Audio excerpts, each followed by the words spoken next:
আচ্ছা, আপনার আশেপাশে কি এমন কেউ আছে যারা আপনার সবকিছুতে সমস্যা খুঁজে পায়? কিংবা আপনি যাই বলুন, যেকোনো আইডিয়াই আপনি তার সাথে শেয়ার করুন, সে বলে, "না, এটা কিছু হবে না।" কেউ বলে, "না, এই দেশ কিছুই আপনাকে দিতে পারবে না। না, আমার দ্বারা তোমার দ্বারা কিছু হবে না।" এরকম সারাক্ষণ নেতিবাচক কথা বলে?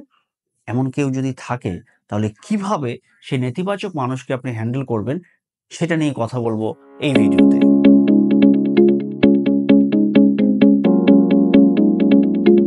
মনে রাখতে হবে যে নেতিবাচক মানুষ আমাদের এনার্জি নষ্ট করে দেয়। আমাদেরকে ডিমোটিভেট করে। আমার ভেতরের স্বপ্ন, আমার আমার যে কর্মস্পৃহা সেটা নেতিবাচক মানুষ নষ্ট করে দেয়। নেতিবাচক মানুষ অনেক ধরনের ভাইরাসের মতো। মানে আপনার কর্মস্পৃহা তারা নষ্ট করে দিবে। তো এই নেতিবাচক মানুষকে যদি আপনি সাকসেসফুলি রাইটলি হ্যান্ডেল করতে না পারেন, আপনার কিন্তু সেই এনার্জি গুলো লস হবে।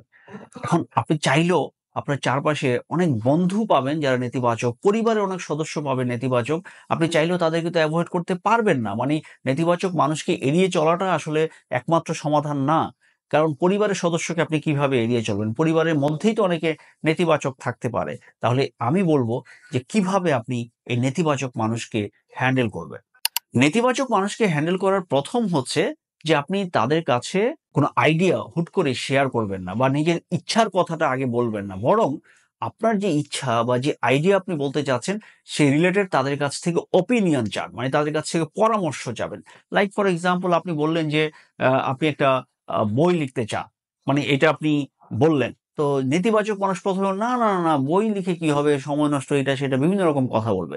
রাদার আপনি তার কাছ থেকে এভাবে বলেন, "আচ্ছা, ইদানিং তো অনেকেই বই লিখছে বা আমার তো অনেক রকমের আইডিয়া আছে যেগুলো শেয়ার করতে চাই। What do you think? মানে আমি যদি একটা বই লিখি কেমন হয়? বা বর্তমানে যদি একটা বই লিখা হয় সেটি কেমন হতে পারে?"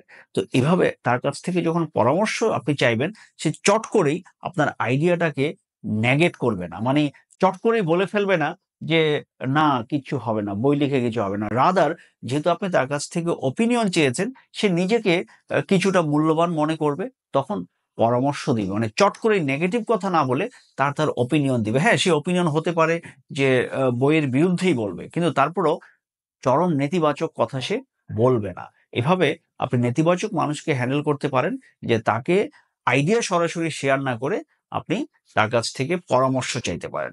২ নম্বর হচ্ছে যে যাদেরকে আপনি এভয়েড করার সুযোগ থাকে, মানে যাদেরকে আপনি এভয়েড করতে পারেন, যে পরিবারের সদস্য না বা ক্লোজ ফ্রেন্ড না, যাদের সাথে না মিশলে আপনার খুব বেশি ক্ষতি নেই, ওরকম নেতিবাচক মানুষকে যথাসম্ভব এড়িয়ে চলতে পারেন। যে কারণ তার সাথে ইন্টারেকশন আপনার প্রচুর এনার্জি নষ্ট করে দিবে। যেহেতু পরিবারের সদস্য না, আপনার ক্লোজ ফ্রেন্ড না, চাইলে আপনি তাদেরকে এভয়েড করতে পারেন। সো এরকম নেতিবাচক মানুষকে আপনি এভয়েড করেন। ৩ নম্বর হচ্ছে এই নেতিবাচক মানুষকে এভয়েড করার পাশাপাশি আপনার চারপাশে যারা ইতিবাচক মানুষ, তাদের সাথে বেশি করে মেশার চেষ্টা করুন। কারণ ইতিবাচক মানুষদের সাথে মিশলে আপনার আত্মবিশ্বাসটা বাড়বে। মানে যারা আপনার প্রতি আস্থা রাখে, যারা আপনাকে পছন্দ করে, যারা আপনাকে ভালোবাসে, ওরকম মানুষের সাথে যদি আপনি বেশি, বেশি মিশেন, তাহলে আপনার আত্মবিশ্বাসের ভিত্তিটা অনেক শক্ত হবে।